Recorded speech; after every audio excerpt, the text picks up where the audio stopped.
चलिए आज शुरू करते हैं सेट 4। और प्रश्न की ओर चलने से पहले एक बात बताना चाहूंगा, आप लोगों के लिए डाउट क्लास के लिए मैं एक और चैनल बनाया हूं। यहां पर देख लीजिए, चैनल का नाम दिया हुआ है। चैनल को सर्च करना है और सब्सक्राइब कर लेना है। इस चैनल में क्या होगा, जैसे आपको कहीं पर प्रॉब्लम होता है, किसी भी प्रश्न में प्रॉब्लम हो रहा है, डाउट हो रहा है, तो कमेंट में लिखना है और क्वेश्चन नंबर लिख देना है। मैं फिर से डिस्कस करूंगा और वीडियो बना के नया वाला चैनल में अपलोड कर दूंगा। अगर आप 1000 बार पूछेंगे तो आपको 1000 बार रिप्लाई मिलेगा। अब चलते हैं प्रश्न की ओर। सबसे पहले प्रश्न को अच्छा से समझ लेना है। पहला नंबर प्रश्न है 7/9, 14/15, 7/10 का महत्तम समापवर्तक क्या है। समझने का कोशिश कीजिएगा। संख्या बटा में दिया हुआ है, यानी कि भिन्न में दिया हुआ है, तो कैसे निकालेंगे महत्तम समापवर्तक। बहुत ही आसान है, एक बार अच्छा से समझना है। महत्तम समापवर्तक निकालना है तो ऊपर वाला का महत्तम समापवर्तक निकालेंगे और नीचे वाला का लघुत्तम समापवर्तक निकालेंगे, यानी कि ऊपर वाला का मस निकालेंगे और नीचे वाला का लस निकालेंगे। समझने का कोशिश कीजिएगा। तो ऊपर में कौन कौन सा संख्या है, 7 है, 14 है, फिर से 7 है। अब यहां पर आपको अच्छा से समझना है। अगर आप सीख लेंगे, समझ लेंगे, तो इसका मस आप देखते के साथ बता सकते हैं, लेकिन एक बार अच्छा से सीखना है। इसको छोटा छोटा पार्ट में तोड़ना है, तो आप इसको तोड़ सकते हैं 7 × 1, इसको तोड़ सकते हैं 7 × 2 × 1, और इसको तोड़ सकते हैं 7 × 1। अब मशक कैसे ज्ञात करेंगे, समझने का प्रयास कीजिएगा। तो यहां पर 3 संख्या है, तो तीनों संख्या में जो मिल रहा है, यानी कि जो कॉमन है, वही हो जाएगा मस, यानी कि महत्तम समापवर्तक। समझने का कोशिश कीजिएगा। तो तीनों संख्या में क्या मिल रहा है, तो यहां पर देख लीजिए, इसमें भी 7 है, इसमें भी 7 है, इसमें भी 7 है। तो एक भी सब में है, लेकिन एक से गुना करेंगे तो क्या रहेगा, 7 ही रह जाएगा। अगर आप सीख लेंगे, समझ लेंगे, तो देखिए ऊपर में क्या करना है, मस निकालना है। तो तीनों में क्या कॉमन है, यानी कि 7 है, तो ऊपर वाला का मस ज्ञात हो गया। अब आपको क्या करना है, नीचे वाला का लस निकालना है। आप जैसे लस निकालने के लिए जानते हैं वैसे निकाल लेना है। तो एलसीएम निकालना है नीचे वाला का। तो कैसे निकालेंगे, आपको इस तरीके से लिख लेना है, 9, 15, 10। अब क्या करेंगे, सबसे पहले 3 से डिवाइड करेंगे, 3 × 3 = 9, 3 × 5 = 15, और यहाँ पर 10 का 10 रह जाएगा। इसके बाद 5 से डिवाइड करेंगे तो 3 तो ये 3 रह जाएगा, 5 × 5, 5 × 2 = 10। अब ये सभी को गुना कर देंगे, देखिए कितना हो जाएगा। तो यहाँ पर ये दोनों को गुना करेंगे तो 5 × 2 = 10 हो जाएगा, और ये दोनों को गुना करेंगे तो 3 × 3 = 9, यानी कि 9 × 10, तो कितना हो जाएगा, 90। तो यहाँ पर हो जाएगा 90। देख लीजिए कहाँ पर है, 7/90। 7/90 कहां पर है, का ऑप्शन सही है। तो इस तरीके से आपको सॉल्व करना है। अगर एक बार अच्छा से सीख लेंगे, समझ लेंगे, तो फिर कभी कोई दिक्कत नहीं होगा। अगर एलसीएम निकालना होता तो क्या करते, अगर इसी प्रश्न में एलसीएम निकालने के लिए कहा होता तो क्या करते, ऊपर वाला का एलसीएम निकालते और नीचे वाला का एचसीएफ निकालते। फिर से एक बार समझिए, अगर इसमें लसन निकालने के लिए कहा होता तो ऊपर वाला का लसन निकालते और नीचे वाला का मसन निकालते। बिल्कुल समझ में आ गया होगा। तो एक बार अच्छा से सीखना है, और अच्छा से सीखने के लिए, समझने के लिए वीडियो को शुरू से लेकर आखिरी तक जरूर देखिएगा। अब चलते हैं अगला प्रश्न। सबसे पहले प्रश्न को अच्छा से समझना है। प्रश्न में क्या है, दूसरा नंबर प्रश्न है, यानी कि 175 × 367 × 314 × 219 में इकाई के स्थान पर क्या संख्या होगी। अब आपको क्या करना है, सभी को गुना करना पड़ेगा, यानी कि सभी को गुना करेंगे, उसके बाद देखेंगे कि इकाई के स्थान पर क्या आता है। लेकिन आपको ऐसा नहीं करना है, आपको दिमाग लगाना है, टेक्निक लगाना है। समझने का कोशिश कीजिएगा। तो सभी में जो इकाई के स्थान पर संख्या, उसको लेके चलेंगे। तो पहला वाला में क्या है, इकाई के स्थान पर 5 है, इसके बाद दूसरा में 7 है, और तीसरा में क्या है, 4 है, और लास्ट वाला में 9 है। समझने का कोशिश कीजिएगा, एक बार अच्छा से समझना है। अब यहाँ पर आपको ध्यान देना है, एक चीज ध्यान दीजिए। जैसे यहाँ पर 10 है, अगर हम यहाँ पर कोई भी संख्या रख दें तो देखिए लास्ट में 0 जरूर आएगा। समझने का प्रयास कीजिएगा। जब इसको गुना करेंगे तो क्या हो जाएगा, 1 2 3 और एक 0। समझने का कोशिश कीजिएगा। अगर यहाँ पर 0 आने का चांस है तो इसमें कलम और कॉपी यूज करने का जरूरत नहीं पड़ेगा, आप वहीं पर देख के आंसर बता सकते हैं। तो देखिए आपको क्या करना है, सभी के इकाई के अंक को लेकर चलना है गुना में। तो देखिए यहाँ पर ये 4 × 5 = 20 हो रहा है। तो अब यहाँ पर ध्यान दीजिएगा, जैसे यहाँ पर क्या है, 8 है और गुने में 20 है, तो क्या होगा, जैसे 2 8 16 और एक 0 तो बैठाएंगे, यानी कि इकाई के स्थान पर 0 आएगा। समझने का कोशिश कीजिएगा। अगर कहीं पर लास्ट में 0 है तो अगर गुना करेंगे तो 0 श्योर आएगा। तो यहाँ पर देख लीजिए, ये दोनों को हम लोग गुना करेंगे। एक बार अच्छा से सीखना है, समझना है। अगर एक बार अच्छा से सीख लेंगे, समझ लेंगे, तो फिर बहुत ही आसान तरीके से सॉल्व होने लगेगा। तो इसको गुना कर दिए तो 20 हो गया। अब इसको गुना करेंगे ये दोनों को, तो 9 × 7 63 हो जाएगा। अब ये दोनों को गुना करेंगे तो क्या होगा, लास्ट में 0 आएगा, यानी कि इकाई के स्थान पर 0 आएगा। तो आपको कलम और कॉपी यूज नहीं करना है, लेकिन मैं समझा रहा हूं, समझने का कोशिश कीजिएगा। देखिए यहां पर 0 है तो लास्ट में यानी कि इकाई का स्थान पर 0 श्योर आएगा। तो 2 तिया 6 हो गया और 2 छक 12, यानी कि लास्ट में 0। तो आपको इधर में ध्यान नहीं देना है, इकाई का स्थान पूछा है तो बहुत ही आसान तरीके से आंसर आ गया है। देख लीजिए क्या होगा, 0 होगा। ए ऑप्शन सही है। एक बार अच्छा से प्रैक्टिस करना है और सीखना है। अगला प्रश्न तीसरा नंबर। सबसे पहले प्रश्न को अच्छा से समझ लेना है। एक थैली में 25 पैसे, 10 पैसे तथा 5 पैसे के सिक्के 1:2:3 के अनुपात में हैं। यदि थैली में कुल धन 30 रुपया हो तो थैली में 5 पैसे के कितने सिक्के हैं। बहुत ही आसान प्रश्न है और वीवीआई प्रश्न है, समझने का कोशिश कीजिएगा। यह प्रश्न अनुपात और समानुपात से है। अनुपात और समानुपात चैप्टर को मैं अभी नहीं पढ़ाया हूं, बाद में पढ़ाऊंगा और बहुत अच्छा से पढ़ाऊंगा, समझने का कोशिश कीजिएगा। बहुत ही आसान है। तो सॉल्व करने के लिए दोनों को एक जैसा में रखेंगे, समझने का कोशिश कीजिएगा। कहने का मतलब है कि कुल धन दिया हुआ है 30 रुपया और अनुपात जो दिया हुआ है सिक्कों का अनुपात है, तो दोनों को एक जैसा में रखेंगे। तो दोनों को एक जैसा में रखने के लिए हमेशा अनुपात को चेंज करेंगे। यहां पर कुल धन दिया हुआ है 30 रुपया तो अनुपात को भी चेंज करेंगे रुपया में। समझने का कोशिश कीजिएगा, बहुत ही आसान है। सबसे पहले लिख लेना है अनुपात में कितना है, 1:2:3। समझने का कोशिश कीजिएगा। इसका मतलब क्या है, ये 25 पैसा का सिक्का है और यहाँ पर 10 पैसा का सिक्का है और यहाँ पर 5 पैसा का सिक्का है। अब इसको रुपया में बदलना है। रुपया में बदलेंगे कैसे, 25 पैसा का 4 सिक्का रहेगा तो 1 रुपया होगा, तो इसको 4 से डिवाइड करना होगा तो रुपया में बदल जाएगा। अब यहाँ पर आपको समझना है, यहाँ पर 10 पैसा का सिक्का है तो 10 पैसा का 10 सिक्का रहेगा तो 1 रुपया होगा, तो इसको 10 से डिवाइड करना होगा। अब यहां पर आपको समझना है, ये 5 पैसा का सिक्का है तो 5 पैसा का 20 सिक्का रहेगा तो 1 रुपया होता है, तो इसको 20 से डिवाइड करना होगा। अब आपको क्या करना है, बटा में आ गया तो बटा में आपको लेके नहीं चलना है। अब क्या करना है, नीचे में जो संख्या है उसको फिर से हटाना है। तो हटाने के लिए क्या करेंगे, इसका एलसीएम लेंगे और गुना कर देंगे सभी में। समझने का कोशिश कीजिएगा। तो सबसे पहले एलसीएम निकालेंगे तो 4, 10, 20 इसका एलसीएम निकालेंगे। एक बार अच्छा से सीखना है, समझना है। एक बार सीख लेंगे, समझ लेंगे तो फिर कभी कोई दिक्कत नहीं होगा। सबसे पहले 2 से 2 दूना 4, 2 पचे 10, 10 दूना 20। इसके बाद फिर से 2 से 2 एकम 2, 5 रहेगा, 2 पचे 10। एक बार 5 से कटेगा, 1 तो रह जाएगा, 5 एकम 5, 5 एकम 5। बहुत ही आसान है। 2 दूना 4, 4 पचे 20। तो एलसीएम कितना आया, 20 आ गया। एक बार अच्छा से समझना है, एलसीएम कितना आया, 20 आया। तो 20 से सभी में गुना कर देना है। अगर यहां पर गुना में 20 रखेंगे तो 4 पचे 20, 5 आया, 5 से इसमें गुना होगा तो 5 एकम 5 रह जाएगा। अब यहां पर गुना में 20 रखेंगे तो 10 से काटेंगे तो 10 दूना 20, यानी कि यहां पर 2 आया, 2 दूना 4। अब यहां पर देख लीजिए, गुने में 20 रखेंगे, गुना में 20 रखेंगे तो 20 कट जाएगा, सिर्फ 3 बचेगा, यानी कि इतना आ गया है। और ये जो अनुपात आया है रुपया का अनुपात आया है और टोटल रुपया दिया हुआ है कितना है, 30 रुपया। अब समझने का कोशिश कीजिएगा। अब जो हम लोग निकालेंगे रुपया में आएगा, यानी कि हम लोग को क्या निकालना है, 5 पैसे के कितने सिक्के हैं। तो सबसे पहले 5 पैसा का टोटल कितना रुपया है ये मालूम होगा, क्योंकि यहां पर ये जो अनुपात है रुपया में है और यहां पर टोटल रुपया दिया हुआ है। समझने का कोशिश कीजिएगा। तो क्या करेंगे, टोटल रुपया अब यहां पर बटे में, अनुपात में जो है उसको जोड़ के बटा में रखना है। तो कितना हो जाएगा, 5 4 9 और 9 3 12, यहां पर इतना हो गया।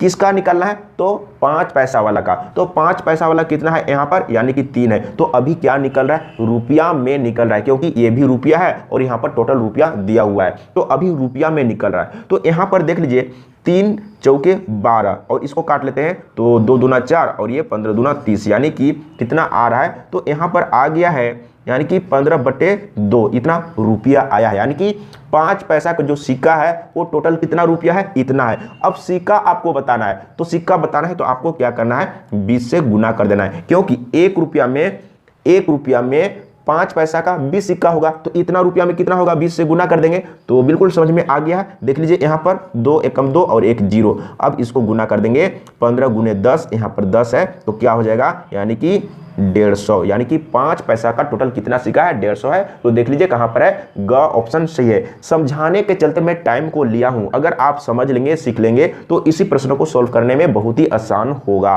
अगला प्रश्न 4 नंबर, सबसे पहले प्रश्न को अच्छा से समझ लेना है। 100 तक की सभी समप्राकृत संख्याओं का औसत क्या है। बहुत ही आसान प्रश्न है और वीवीआई प्रश्न है। इस प्रश्न को सॉल्व करने के लिए कलम और कॉपी यूज करने का जरूरत नहीं पड़ेगा, समझने का कोशिश कीजिएगा। 100 तक बोल रहा है तो आपको 1 से स्टार्ट करना है, 1 2 3 4 5, इस तरीके से आपको 100 तक लिखना है। अब आपको यहां पर समझना है 1 से लेकर 100 तक में 50 होगा सम संख्या और 50 होगा विषम संख्या। बिल्कुल समझ में आ रहा होगा। तो 50 सम संख्या है तो औसत कैसे निकालेंगे, यानी कि सभी को जोड़ेंगे और 50 से डिवाइड कर देंगे तो औसत निकल जाएगा। लेकिन जोड़ेंगे कैसे, समझने का कोशिश कीजिएगा। सम संख्या 2 से स्टार्ट हुआ है, 2 4 6। अगर कहीं पर सम संख्या 2 4 6 यानी कि 2 से स्टार्ट रहेगा तो जोड़ेंगे कैसे, इसके लिए फॉर्मूला है n इंटू n प्लस 1 होता है। समझने का प्रयास कीजिएगा। n का मतलब टोटल कितना संख्या है, यानी कि टोटल सम संख्या कितना है, 50 है। तो यहां पर रखेंगे 50 और यहां पर 50 प्लस 1 करेंगे। समझने का कोशिश कीजिएगा। तो टोटल योग मालूम हो चुका है, कितना है 50 गुने यहां पर कितना हो जाएगा 51। तो यहां पर रख दिए 51 और बटे में टोटल कितना संख्या, ये तो योग मालूम हो चुका है और टोटल संख्या कितना है तो 50 है। तो यहां पर 50 रखेंगे, देखिए ये कट गया यानी कि 51 आ गया। अगर आप सीखे रहते, समझे रहते तो बहुत ही आसान तरीके से सॉल्व हो जाता। अगला प्रश्न 5 नंबर, सबसे पहले प्रश्न को अच्छा से समझ लेना है। एक घड़ी 4 बजे का समय दर्शा रही है। घंटे के सुई के 90 डिग्री घूमने के बाद क्या समय होगा, समझने का कोशिश कीजिएगा। एक बार मैं फिगर बना लेता हूं। यहां पर देख लीजिए 6 यहां पर बचता है, 5 यहां पर बचता है और 4 यहां पर बचता है। तो घंटा का सुई कहां पर होगा, 4 पर होगा। समझने का कोशिश कीजिएगा। घंटा का सुई 1 घंटा में 30 डिग्री का कोण बनाता है, या इसी को आप दूसरे तरीके से बोल सकते हैं, यानी कि 30 डिग्री चलने में 1 घंटा का समय लेता है। समझने का कोशिश कीजिएगा। तो अब यहां पर आपको समझना है, यानी कि 90 डिग्री घूम रहा है तो 90 डिग्री घूमने के बाद कितना समय होगा। अभी यहां पर 4 पर है तो 1 घंटा में, देखिए यहां पर 1 घंटा में यहां पर आ जाएगा तो 1 घंटा में कितना चला 30 डिग्री। फिर से यहां से चलेगा तो यहां पर आ जाएगा 1 घंटा हुआ, यानी कि फिर से 30 डिग्री चला। फिर यहां से चलेगा 1 घंटा 7 पर आएगा तो फिर से 30 डिग्री, यानी कि 90 डिग्री चल चुका है। तो टाइम कितना हुआ, 4 पर था और 90 डिग्री घूमने के बाद कहां पर है, यानी कि 7 पर है, यानी कि 7 बजा है। देख लीजिए कहां पर है, ख ऑप्शन सही है। अगला प्रश्न 6 नंबर, सबसे पहले प्रश्न को अच्छा से समझ लेना है। 25,000 रुपया का 3 वर्ष बाद चक्रवृद्धि ब्याज क्या होगा, जबकि ब्याज की दर पहले, दूसरे तथा तीसरे वर्ष क्रमशः 4%, 5% तथा 6% वार्षिक हो। समझने का कोशिश कीजिएगा। तो सबसे पहले मिश्र धन निकालना होगा। तो मिश्र धन बराबर क्या होगा, समझने का प्रयास कीजिएगा। मूलधन कितना दिया हुआ है, 25,000 दिया हुआ है। इकाई दहाई सैकड़ा हजार 10,000, 25,000 दिया हुआ है। पहले वर्ष का कितना है तो 1 प्लस R/100 करेंगे तो पहले वर्ष का 4% है और दूसरे वर्ष का कितना है तो यहां पर 1 प्लस 5/100 करेंगे और यहां पर तीसरे वर्ष का कितना है 1 प्लस 6/100 करेंगे। इस तरीके से आपको लिखना होगा। अब इसी को फटाफट कैलकुलेट करना है। अब यहां पर देख लीजिए, यहां पर क्या हो जाएगा, ये तो 25,000 है और यहां पर देखिए अगर इसको काटेंगे तो 25 चौके 100। अब यहां पर आपको फटाफट कैलकुलेट करना है। क्या करना है तो इसको कैलकुलेट करेंगे तो 25 और 1 जोड़ देंगे तो कितना हो जाएगा 26। तो ऊपर में हो जाएगा 26 और नीचे में 25। और यहां पर ध्यान दीजिएगा, इसको काटेंगे 5 से तो यहां पर 1 बचेगा, 5 एकम 5 और ये 20 बचे 100। तो 20 में 1 जोड़ेंगे तो 21 हो जाएगा और नीचे में 20 रहेगा। यहां पर क्या होगा, सबसे पहले काट लेते हैं। तो यहां पर देखिए 3 से 3 दूना 6 और 2 से काटेंगे तो यहां पर 50 हो जाएगा। तो 50 में 3 जोड़ेंगे तो ऊपर में 53 हो जाएगा और बट्टे में 50 हो जाएगा। इसी को कैलकुलेट करेंगे, फटाफट समझने का कोशिश कीजिएगा।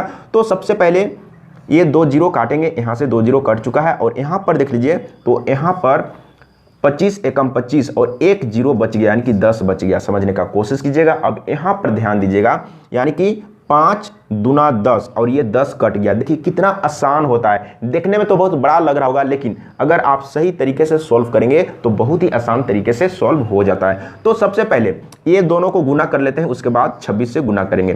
तो सबसे पहले 53 गुने 21 करेंगे तो 1 से गुना करेंगे तो 53 हो जाएगा और 2 से 2 तिया 6 और 2 पचे 10, इतना हो गया। तो देख लीजिए यहाँ पर 3 और यहाँ पर कितना हो गया 6 5 11 के 1 और यहाँ पर फिर से 11 हो जाएगा, यानी कि 1 1 इतना हो गया, यानी कि 11113 हो गया। अब इसको 26 से गुना करेंगे तो मिश्र धन मालूम हो जाएगा। तो 26 से गुना कर लेते हैं, 11113 है, 26 से गुना करना है 6 तिया 18 के 8, 6 एकम 6 और 1 7 हो जाएगा, 6 एकम 6 हो जाएगा, 6 एकम 6 हो जाएगा। इसके बाद 2 से 2 तिया 6, 2 एकम 2, 2 एकम 2, 2 एकम 2, बहुत ही आसान है। यहाँ पर 8 हो गया। इसके बाद यहाँ पर 7 6 13 के 3, 6 2 8 और 1 9, यहाँ पर 6 2 8 और यहाँ पर 2, इतना हो गया। समझने का कोशिश कीजिएगा, यानी कि मिश्रधन कितना आया 2 8 9 3 8, इतना आ गया मिश्रधन। तो इंटरेस्ट निकालना है तो क्या करेंगे, मिश्रधन में मूलधन को माइनस कर देंगे। तो मूलधन कितना है 25,000 है, देख लीजिए बहुत ही आसान है, माइनस कर लेते हैं यहीं पर। तो यहाँ पर 8 बचेगा, यहाँ पर 3 बचेगा, यहाँ पर 9 बचेगा और यहाँ पर यानी कि 5 3 8, यहाँ पर 3 बचेगा। देख लीजिए 39 38 कहाँ पर है 39 38, यानी कि क ऑप्शन सही है। अगला प्रश्न 7 नंबर। सबसे पहले प्रश्न को अच्छा से समझ लेना है। यदि किसी त्रिभुज का आधार दूना तथा ऊंचाई आधी कर दी जाए तो परिवर्तन से पूर्व तथा बाद के क्षेत्रफलों में क्या अनुपात होगा। बहुत ही आसान प्रश्न है और वीवीआई प्रश्न है। इस प्रश्न को सॉल्व करने के लिए कलम और कॉपी यूज करने का जरूरत नहीं पड़ेगा, लेकिन एक बार समझना होगा।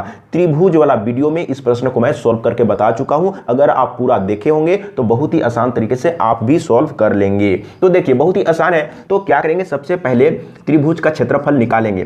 तो यदि किसी त्रिभुज का आधार दूना, तो सबसे पहले मान लेते हैं कि क्षेत्रफल बराबर क्या होता है, तो क्षेत्रफल बराबर होता है 1/2 आधार गुने ऊंचाई होता है, यानी कि क्षेत्रफल इतना है। अब क्या बोल रहा है, अब फिर से दूसरा क्षेत्रफल निकालना है परिवर्तन के बाद। तो क्या बोल रहा है परिवर्तन में, यानी कि आधार को दुगुना बोल रहा है। तो यहाँ पर हम लोग आधार में क्या लिए हैं, बी लिए हैं, तो इसमें बोल रहा है कि आपको दुगुना लेना है, यानी कि 2b लेना है, लेकिन ऊंचाई को आधा करना है। तो ऊंचाई को हम लोग आधा कर दिए। तो देखते हैं कि क्या परिवर्तन होता है। तो देख लीजिए यहाँ पर ये कट गया, तो फिर से क्या आ गया 1/2 BH, यानी कि वही चीज आ गया। तो अनुपात पूछ रहा है, तो अगर हम 1/2 BH इधर रखेंगे और इधर में 1/2 BH रखेंगे तो दोनों तरफ कट जाएगा, यानी कि एक इधर भी 1 आ रहा है, यानी कि रेशियो क्या होगा 1:1 होगा, यानी कि कोई परिवर्तन नहीं हुआ है। तो रेशियो क्या हो जाएगा 1:1। देख लीजिए कहां पर है, ख ऑप्शन सही है। अगला प्रश्न 8 नंबर। सबसे पहले प्रश्न को अच्छा से समझ लेना है। रिक्त स्थान को भरो, साइन ए बराबर खाली स्थान गुने कोस ए। समझने का कोशिश कीजिएगा, बहुत ही आसान है। सबसे पहले लिख लेना है साइन ए बराबर, यहाँ पर खाली स्थान है और गुने में कोस ए है। अब समझने का कोशिश कीजिएगा, आपको लाना है साइन ए।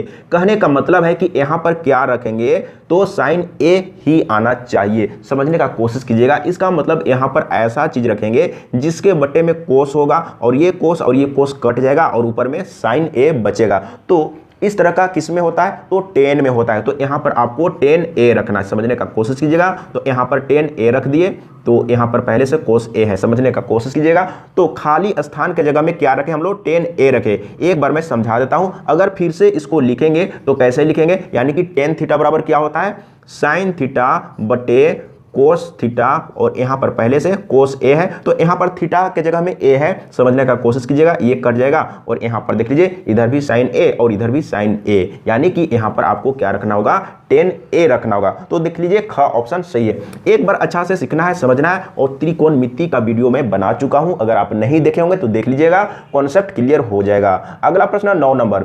किसी वस्तु की कीमत 500 रुपया है, 1 माह बाद उसकी कीमत 600 रुपया हो गई, तो कितने प्रतिशत वृद्धि हो गई। बहुत ही आसान प्रश्न है, बच्चा वाला प्रश्न है। तो सबसे पहले कीमत कितना था 500 रुपया, 1 महीना के बाद 600 रुपया हो गया, तो कितना बढ़ गया, यानी कि 100 रुपया बढ़ गया। तो क्या बोल रहा है, प्रतिशत वृद्धि हो गई, प्रतिशत में निकालना है। तो क्या करना है, वृद्धि कितना हुआ 100 रुपया, बटे में पहले कितना था, पहले वाला मूल्य को यहाँ पर रखेंगे। तो पहले था 500 रुपया और गुने में 100 कर देंगे, प्रतिशत में आ जाएगा। तो देख लीजिए ये काटेंगे और 5 से 20 × 100, यानी कि 20% का वृद्धि हुआ है। तो देख लीजिए कहाँ पर है, तो का ऑप्शन सही है, 20% का वृद्धि हुआ है।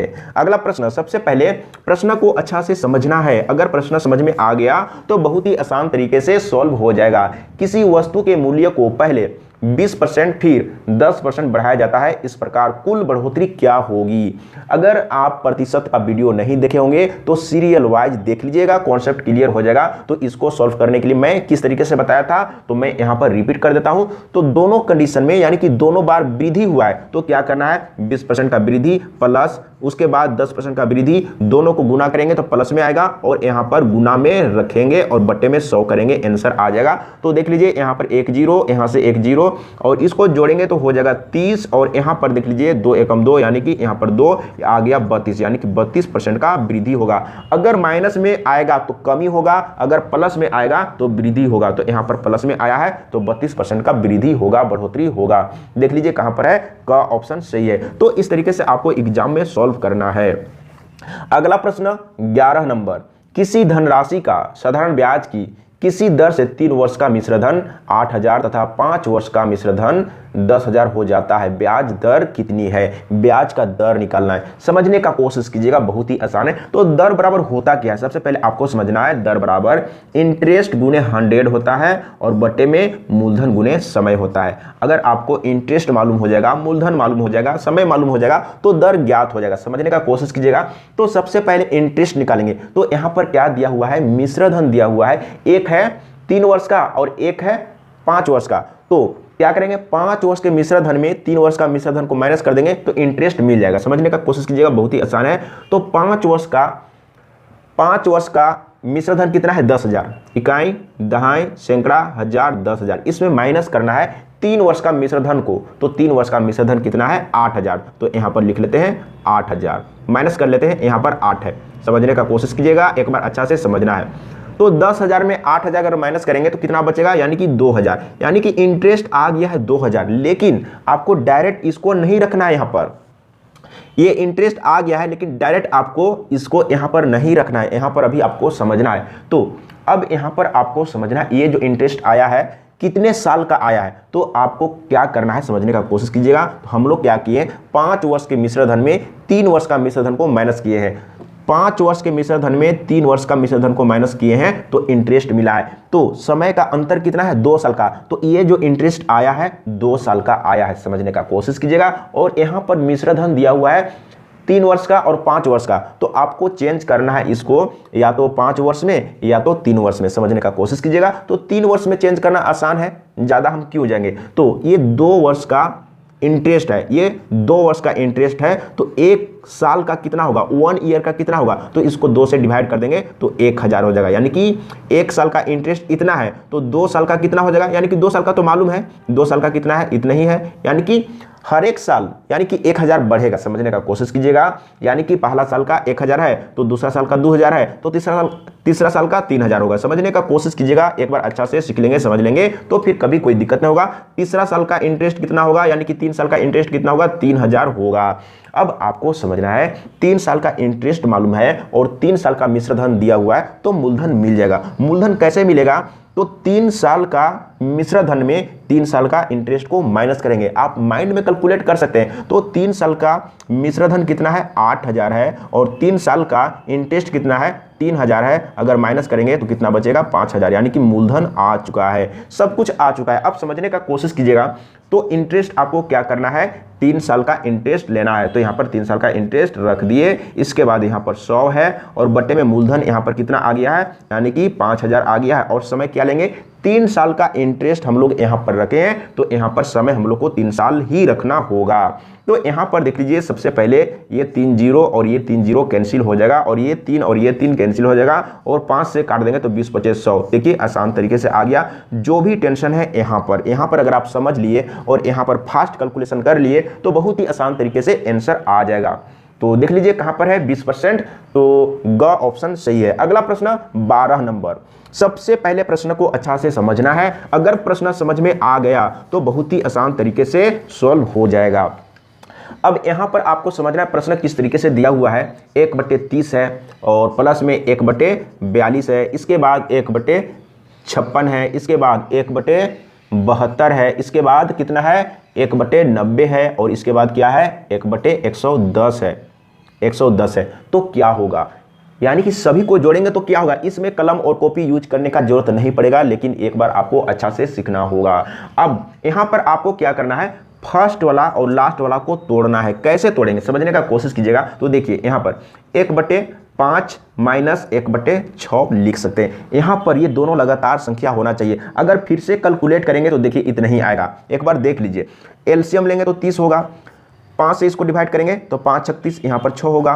6 से इसको डिवाइड करेंगे तो 5 आएगा, 5 से ऊपर गुना करेंगे यानी कि 1/30 आ गया। यानी कि 1/30 को आप इस रूप में तोड़ सकते हैं। इसी रूप में तोड़ना है, यानी कि नीचे वाला जो संख्या है ये लगातार होना चाहिए और फिर से कैलकुलेट करने पर इतना ही आना चाहिए, दूसरा और कोई तरीका से नहीं तोड़ना है। अब यहां पर देखिए, समझने का कोशिश कीजिएगा। जब इसको तोड़ेंगे 1/5 माइनस 1/6, अब यहां पर अगर इसको तोड़ेंगे तो क्या होगा, यानी कि एक बार समझिए, इसको तोड़ेंगे तो 1/6 होगा और माइनस में 1/7 होगा, यानी कि 7 छक 42 और ये दोनों क्या है, लगातार है। तो देखिए यहाँ पर ये माइनस में ये प्लस में, तो ये कट जाएगा, कट रहा है। तो इसी तरीके से अगर हम लिखते जाएंगे तो एक दूसरे के साथ सभी कटते जाएगा। तो फर्स्ट वाला से ये वाला बचेगा और लास्ट वाला से इसका लास्ट वाला बच जाएगा। समझने का कोशिश कीजिएगा।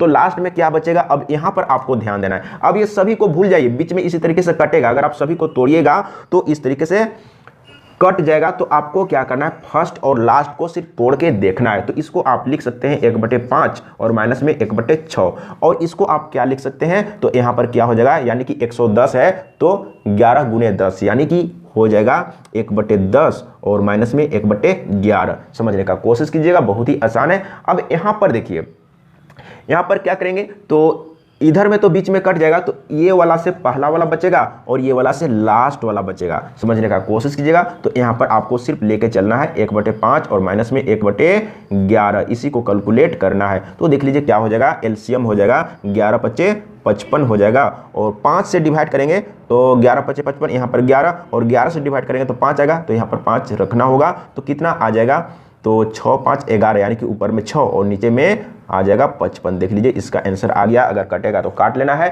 अगर नहीं कटेगा तो यही हो गया आंसर। तो देख लीजिए 6/55 इसका आंसर आ चुका है। बहुत ही आसान है, और इस तरह का प्रश्न मैं बाद में डिस्कस करूंगा। तो सबसे पहले समझना है कि ये जो सीरीज है, ये सीरीज को अगर आप समझ लेंगे तो इस तरह का प्रश्न कहीं पर भी आएगा, किसी भी तरीके से आएगा, तो आप बहुत ही आसान तरीके से सॉल्व कर लेंगे। अगला प्रश्न 13 नंबर। सबसे पहले प्रश्न को अच्छा से समझ लेना है। यदि एक व्यक्ति 5 किलोमीटर प्रति घंटा की चाल से चलता है तो वह रेलगाड़ी छूटने के 7 मिनट बाद स्टेशन पर पहुंचता है, किंतु यदि वह 6 किलोमीटर प्रति घंटा की चाल से चलता है तो 5 मिनट पहले पहुंचता है, उसके आरंभिक स्थान से स्टेशन की दूरी किलोमीटर में क्या होगा। बहुत ही आसान है। अगर समय, दूरी तथा चाल का वीडियो नहीं देखे होंगे तो सीरियल वाइज देख लीजिएगा, कॉन्सेप्ट क्लियर हो जाएगा। तो पहला कंडीशन में 7 मिनट का देर हुआ है और दूसरा में 5 मिनट पहले पहुंच गया है। तो सबसे पहले समय का अंतर निकालते हैं। तो कैसे निकालते हैं, तो एक में देर है और एक में पहले है, तो ये दोनों को जोड़ देंगे, समय का अंतर मालूम हो जाएगा। अगर दोनों में पहले है तो इसको अंतर करेंगे, अगर दोनों में देर है तो अंतर करेंगे, लेकिन एक में पहले और एक में बाद है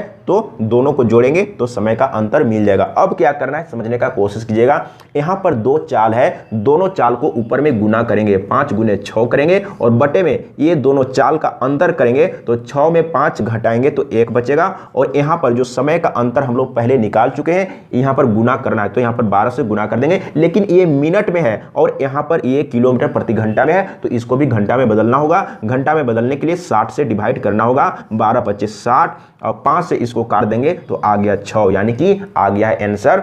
आरंभिक स्थान से स्टेशन की दूरी किलोमीटर में क्या होगा, तो 6 किलोमीटर होगा। देख लीजिए कहां पर है, ख ऑप्शन सही है। तो इस तरह का प्रश्न एग्जाम में आता है, प्रैक्टिस करना है, सीखना है, समझना है। अगला प्रश्न 14 नंबर। सबसे पहले प्रश्न को अच्छा से समझना है। अगर प्रश्न समझ में आ गया तो बहुत ही आसान तरीके से सॉल्व हो जाएगा। यदि धारा की दिशा में नाव की चाल 9 किलोमीटर प्रति घंटा तथा धारा की विपरीत दिशा में नाव की चाल 3 किलोमीटर प्रति घंटा है, नाव की चाल एवं धारा की चाल किलोमीटर प्रति घंटा में है। बहुत ही आसान है, इसमें कलम और कॉपी यूज करने का जरूरत नहीं है। अगर नाव की चाल निकालना हो, समझने का कोशिश कीजिएगा, नाव का चाल निकालना हो तो क्या करेंगे, तो यहां पर 2 चाल दिया हुआ है, यानी कि यदि धारा की दिशा में नाव की चाल, धारा की दिशा में नाव का चाल और विपरीत दिशा में नाव का चाल दिया हुआ है, तो दोनों चाल को क्या करेंगे, ऊपर में जोड़ेंगे। नाव का चाल ज्ञात करने के लिए जोड़ेंगे तो कितना हो जाएगा, आपको 9 3 12 डायरेक्ट लिख लेना चाहिए था, और 2 से डिवाइड कर देंगे, 9 3 12 और बटे 2, तो कितना आ जाएगा, यानी कि 6। समझने का कोशिश कीजिएगा, यानी कि नाव का चाल मालूम हो चुका है। अब आपको निकालना है धारा का। तो धारा का निकालने के लिए क्या करेंगे, तो डिफरेंस करेंगे, यानी कि 9 - 3 करेंगे और बटे 2 करेंगे, तो यहाँ पर आ जाएगा 6 और बटे में 2, यानी कि आ गया है 3, यानी कि 6 और 3। देख लीजिए कहाँ पर है, तो इसमें क्या बोला है, नाव की चाल एवं धारा की चाल, तो पहले वाला नाव का चाल और बाद वाला धारा का, तो 6 3 देख लीजिए कहां पर है, ख ऑप्शन सही है। तो एक बार अच्छा से सीख लेंगे, समझ लेंगे, तो फिर कभी कोई दिक्कत नहीं होगा। अगर समय, दूरी तथा चाल का वीडियो नहीं देखे होंगे तो मैं यही कहूंगा कि सीरियल वाइज देख लीजिए, कॉन्सेप्ट क्लियर हो जाएगा।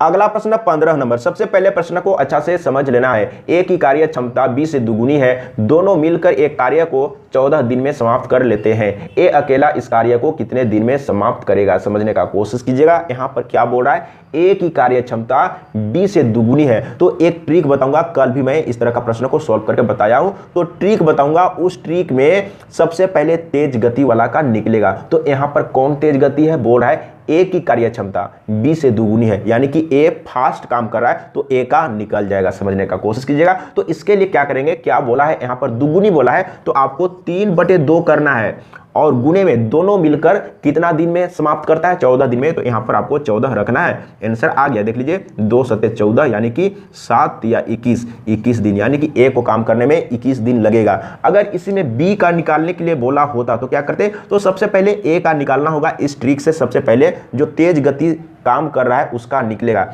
तो तेज गति वाला का इतना है, तो स्लो गति से जो काम कर रहा है उसको काम करने में कितना समय लगेगा, यानी कि जस्ट दुगुना लगेगा, यानी कि 21 दूना 42।